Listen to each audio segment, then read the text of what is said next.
when a professor shows you a problem but doesn't solve it, gives you a hint how to solve it, well, then you navigate the rest of the problem yourself, and in that process you will learn a lot.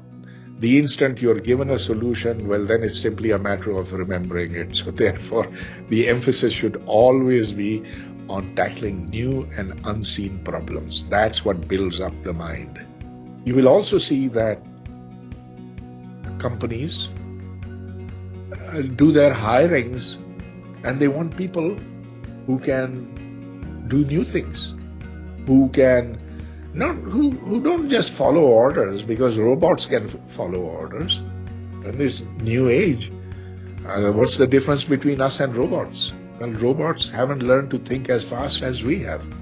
So learn to think fast and you'll get a job, you'll get into a good university. That's the way to success. And if an educator doesn't understand that, then he or she has to go back to school and be educated. Look, Pakistan is a very knowledge-unfriendly environment. This is a militaristic society. In militaristic societies, the intellect is not nurtured. Discipline is. And I think we'll have to change that to get ahead. Our education system pumps us full of national propaganda, of religious teachings, and whatever is left of science and mathematics and other secular subjects is taught in a way which emphasizes only one thing, and that is memorization. And so sadly, very sadly, we are now at the bottom, absolute bottom of educational attainment probably in the world. And especially after Imran Khan's time, I think Pakistan is on a very fast downward trajectory. Hello everyone, this is Noor from English Club Malaysia. My guest today is Pervez Hoodbhoy. He's a nuclear physicist and activist. He's originally from Karachi. He has been teaching physics at Quaid-e-Azam University for about 50 years, and he is the author of 4 books.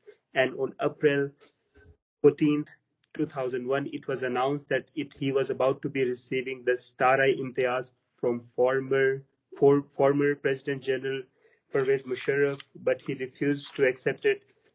Mr. Pervez Hoodbhoy, welcome to English Club Malaysia. It's an honor to have you on our channel. Thank you. Thank you. Sir, first of all, how do you feel about being in Pakistan? Obviously, you have how's Pakistan treating you? How's life in Pakistan treating you? Life with me is fine. I am enjoying the weather. It is spring now. There are flowers and the leaves are turning green. Why should I not enjoy it? That's so nice to hear. So nice to hear. So, what do you tell about, obviously, as I mentioned at the beginning of the interview, you are originally from Karachi. What would you tell to somebody who hasn't been to Karachi? What's life like being in Karachi compared to any other city in the world? Right now, it is terrible over there. It used to be a very pleasant place, very good place. Few people. When I was born, there were 1.5 million people. Now there are 25 million. And if we continue breeding like flies, then it will become hell on earth. There is no way to get rid of garbage. Solid waste is dumped on the sides of the road. The most beautiful beaches that anyone could have imagined have been polluted. There's shit over there. And so we have turned Karachi into a garbage dump. There is now land grabbing by Bahriya all over there. They're throwing out people who belong to the land for satisfying the cravings of the elite. So it has become a very bad city now, but it used to be a very beautiful city. It was one that was constructed mostly by Hindus and Parsis, and you can see some of the buildings that still remain over there, but all that has gone into the past. Interesting. So obviously, we have had conversations in the past. When I say that, obviously you are such a renowned personality globally, People know you because of the work that you have done, because of your contributions, especially in your field. You have still chosen to live in Pakistan. Do you mind me asking why? Because obviously you could have had and many other options. Like you could have, obviously you have lived in America, but you still choose to be in Pakistan. May I ask why? Well, all of my family is here. My brothers, my sisters, my father and mother, they passed away some time ago, but the rest of my family is here. I also feel very rooted over here. I belong here. And yes, I could have lived outside. I know that. A lot of people could. Of course, there are some regrets, like there's no academic atmosphere in Pakistan. There's no research. There's no honesty and integrity in what people do. And so those are things that one really misses. But yeah, other than that, look, I came back to Pakistan. Well, I went when I was 19. I came back when I was 23. So I just spent 4 years outside in the United States at MIT. And then I came back looking for a job. I tried to get a job in Karachi, but they wouldn't, Karachi University would not give me a job. Saying, Interesting. तुम कहाँ से आए कैसे मुंह उठाकर आ गए इधर बगैर कोई जान पहचान सिफारिश के.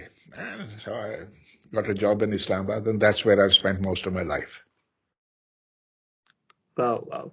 Sir, obviously, you can I say, if you don't mind me mentioning, that you are on the top of the educational sector at the moment, so you know ins and out. Like, what do you think that this is my personal, like, I'm not like being opinionated here. What do you think that you think should change in the educational sector from your point of view? Obviously, as a foreigner, you struggle to get a job here. Do you think that is there something lacking here in Pakistan overall? Oh, a lot of things. Above all, honesty, integrity. You see how students cheat. You see how teachers pump up their resumes by printing fake papers. There's hardly a professor now who does honest work. Most of them have become crooks. It's not that they were born crooks. It's that the system has made them crooked. And especially after 2002, when huge rewards were given for publishing anything, that anything could be garbage.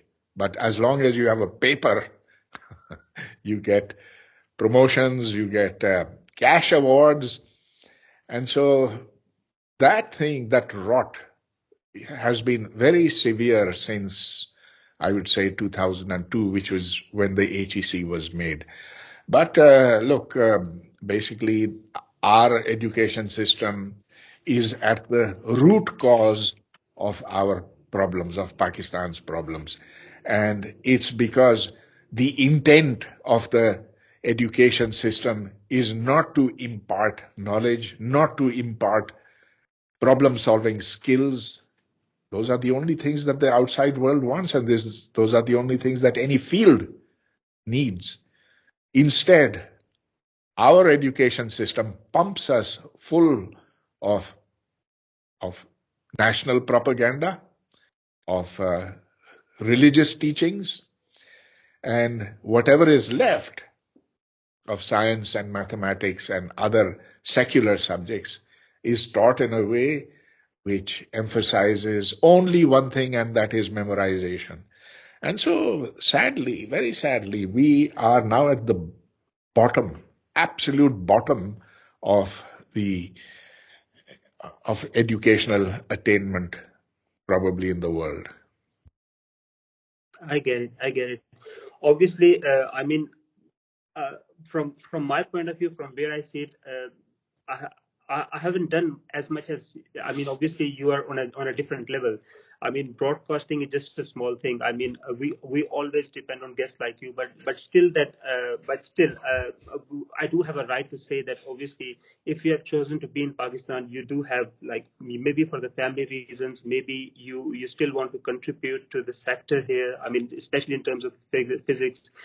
When anybody Googles you, I mean, we see a whole lot of work that you have done. I mean, people know you for so many reasons, obviously. So I'm sure that you must take pride in that, in whatever people say about you, if you don't mind me saying that? No. I take no pride in what people say about me. If I get a little bit of satisfaction is from the work that I do. Yes, I've been doing research in physics. I could have done more outside, obviously. I've also been teaching physics, and I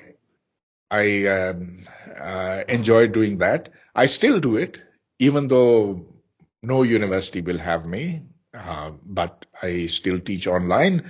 I also teach teachers who want to be taught at a little institution over here called the Black Hole. And here I enjoy it greatly because these are talented young people who want to learn. So there is no lack of talent in Pakistan. Well, I should say there is a lot of latent talent in Pakistan. It's not been developed. Our educational system has not tuned minds as it should have. But I especially enjoy working with children because children as yet have not been polluted by the educational system over here. I can't tell you how bad the educational system here is, but you'll get one inkling of that by looking at the kinds of jobs that Pakistanis get when they go overseas. So if you look at Indians, they get to be made engineers, professors, computer scientists, medical researchers, managers, this, that, and so forth. Whereas 90% of Pakistanis, when they go outside, they are driving taxis or they are working in kitchens or and actually have high-level jobs. Nobody wants to give us jobs because we haven't learned those subjects which are in demand in the world. I can't agree more. If I don't focus on the questions that I really actually was planning to ask, I can talk so much, and I'm pretty sure that you are able to answer every single question that I have on my mind. But obviously, your time is precious as well. Thank you so much for again giving me the opportunity. Do you mind me moving on to some of the questions that I have had prepared for the audience? Obviously, based on your field and the work that you have done so far. My first question is, how do you envision the future of education, considering the rapid advancements in the technology and societal shifts? Oh, the majority of Pakistan is now going through the single national curriculum, which has made our education like that of madrasas.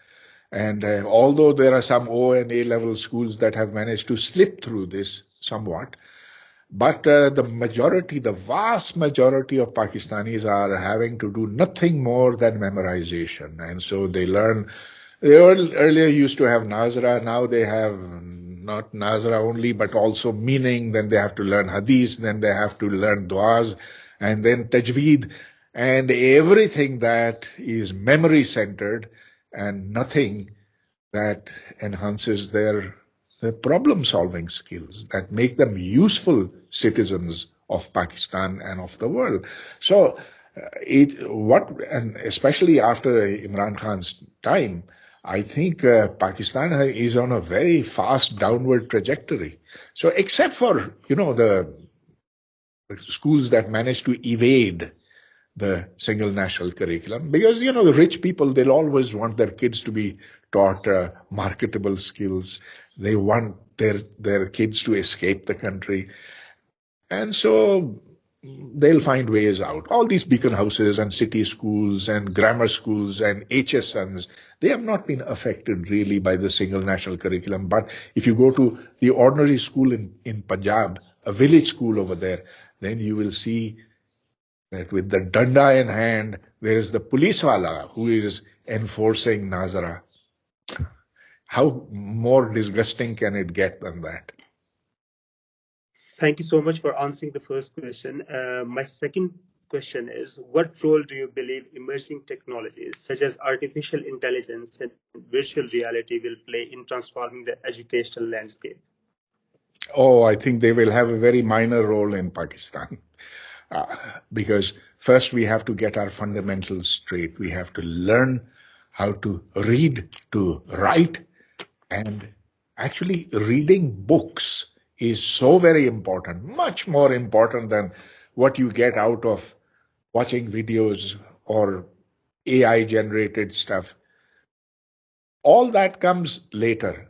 So fancy graphics, which AI will create for you, and virtual reality, which will make things appear three-dimensional, they're all like tadka कहते हैं.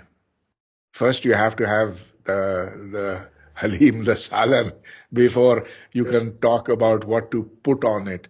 So, and actually, I would say that this is true pretty much in most of the world. People have been very disappointed. People in the West have been very disappointed with distance learning for schools. They now, in fact, have taken away mobile phones from kids. And the emphasis is on tactile things. So things that you do with your hand, what you read, what you write.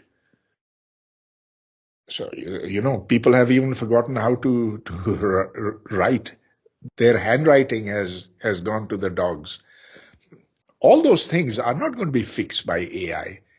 So there has to be a mix of traditional ways of education and all this new stuff that's coming. I'm not minimizing the value of distance learning. In fact, I participate in that myself, but it's not a substitute for in-person teacher to student direct communication.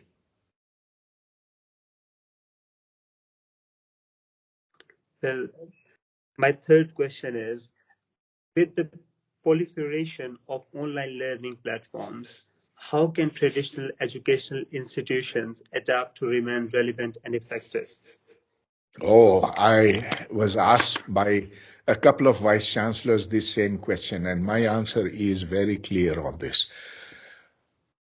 Get our teachers to actually take the relevant online course, pass it, and then teach that same course.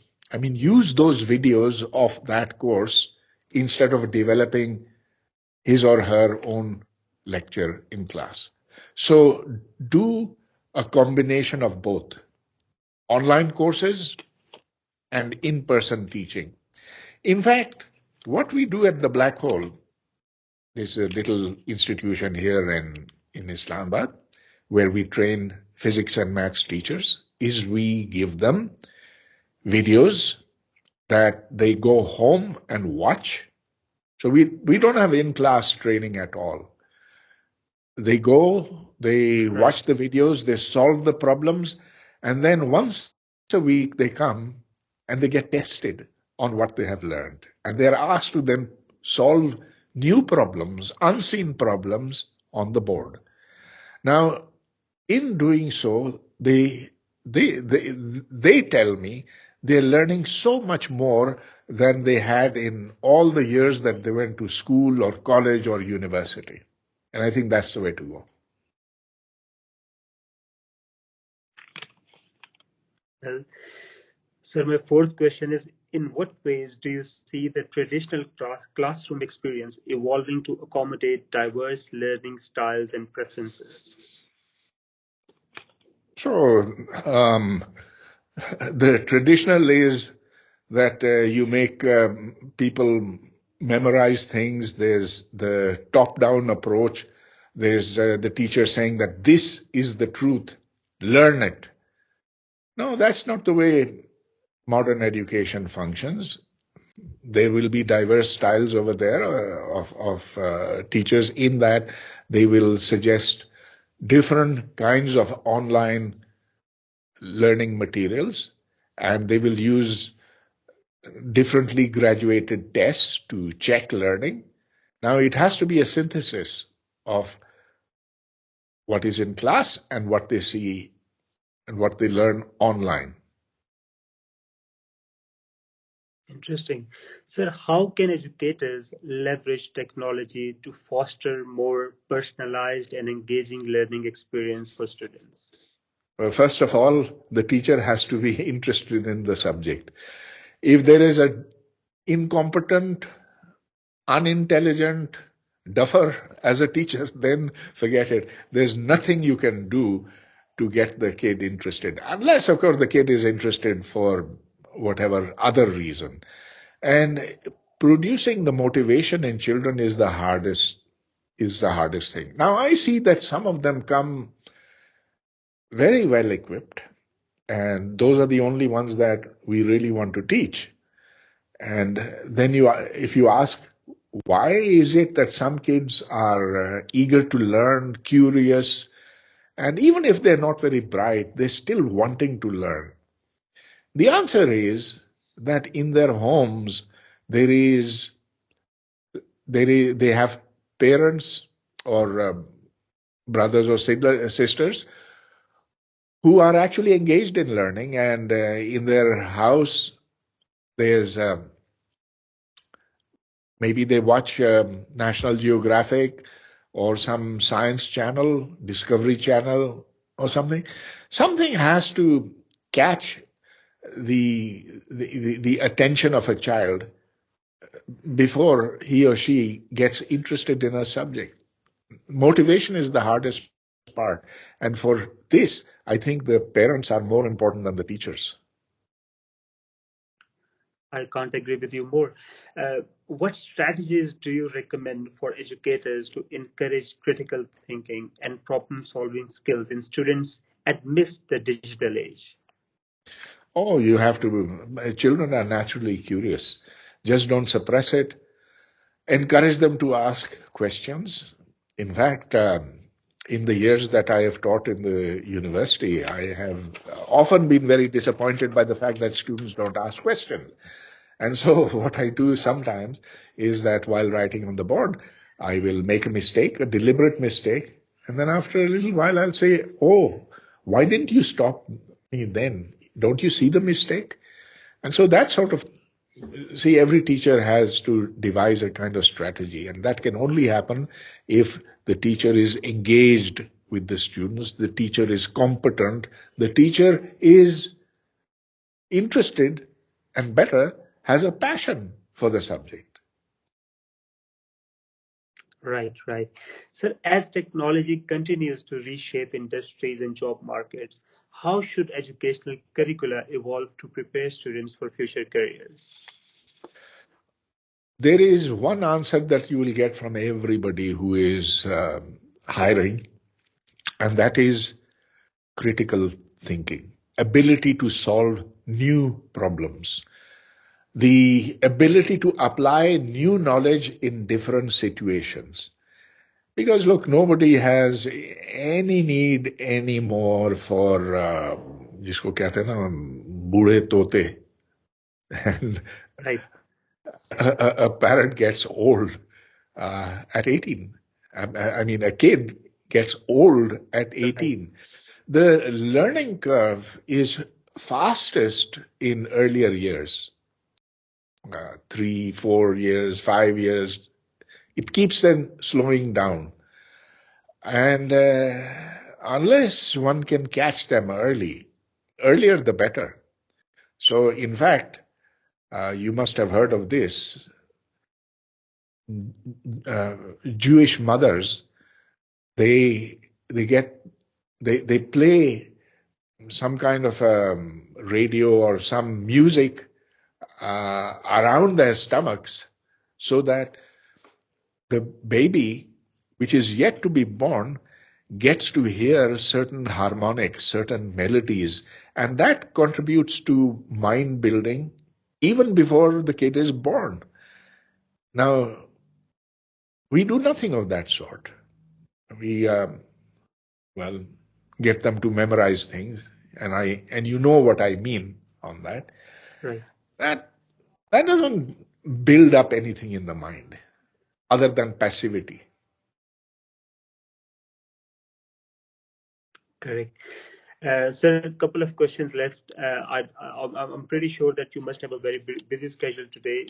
It's the first day of the week. What role do you think mentorship and guidance play in empowering students to navigate the complexities of the modern world? Of course, the modern world is complex, but the world has always been complex. If a teacher is a good example. If a teacher tells you how to navigate through some situation, then that thing will stick in your heads. When a professor shows you a problem but doesn't solve it, gives you a hint how to solve it, well, then you navigate the rest of the problem yourself. And in that process, you will learn a lot. The instant you're given a solution, well, then it's simply a matter of remembering it. So therefore, the emphasis should always be on tackling new and unseen problems. That's what builds up the mind. Absolutely, absolutely. How can educators inspire a passion for lifelong learning and continuous self-improvement among students? I keep coming back to this. The educator is useful only to a certain point. Of course, that educator, if he or she is inspired and is an active reader and an active researcher and an active somebody active in wanting to know, that's very helpful. Then there's also the fact that children and even adults, young people, they differ amongst themselves. I see some who are very naturally curious, others, no matter what you do to them, they won't do anything except what they have to. And then, of course, the parents. The general ambience. Look, Pakistan is a very knowledge unfriendly environment. You see that who do we celebrate? We celebrate soldiers. I don't know Right. how many wars they won. I don't think any. But how many poets, playwrights, scientists, philosophers do we celebrate? Um, you can see how the streets are named in any city. Go to Lahore, you'll have Shaheed this and Shaheed that. And this is a militaristic society. In militaristic societies, the intellect is not nurtured. Discipline is. And I think we'll have to change that to get ahead. That's correct, sir. That's correct. So finally, what advice would you give to educators and mentors striving to empower students to succeed in an ever-changing and competitive global landscape? It's pretty clear. Look at what the world wants. They don't want duffers who simply memorize some things. Go out and see how universities are recruiting young people. I mean, the good universities in the West, Cornell, Stanford, Harvard, Cambridge, Oxford, Sorbonne, whatever. And you'll see the kind of qualities that students are required to have before they're admitted. You will also see that companies do their hirings and they want people who can do new things, who can not who don't just follow orders, because robots can follow orders. In this new age, what's the difference between us and robots? Well, robots haven't learned to think as fast as we have. So learn to think fast and you'll get a job, you'll get into a good university. That's the way to success. And if an educator doesn't understand that, then he or she has to go back to school and be educated.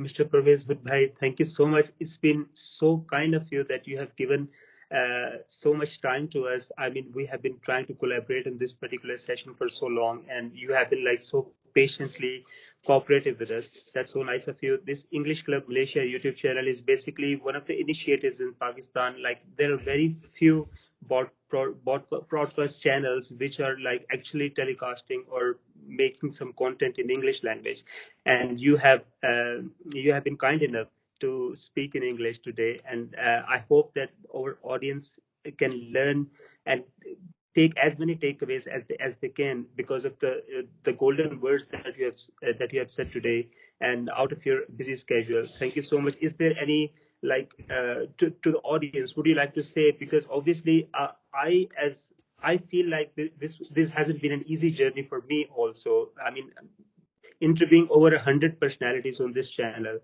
I insisted choosing to speak in English. It hasn't been easy, to be honest, but I still, Alhamdulillah, I've been over 100 Yeah, people, but and today let's it's not been an honor that take I'm that too interviewing you. seriously. So it Whichever feels so language you nice. speak in, if what you speak makes sense, it's that which you speak. The content of what you speak is important. The language comes second. I mean, I would have been equally comfortable in Urdu, but if you ask me to speak in Baluchi, I wouldn't be able to do it.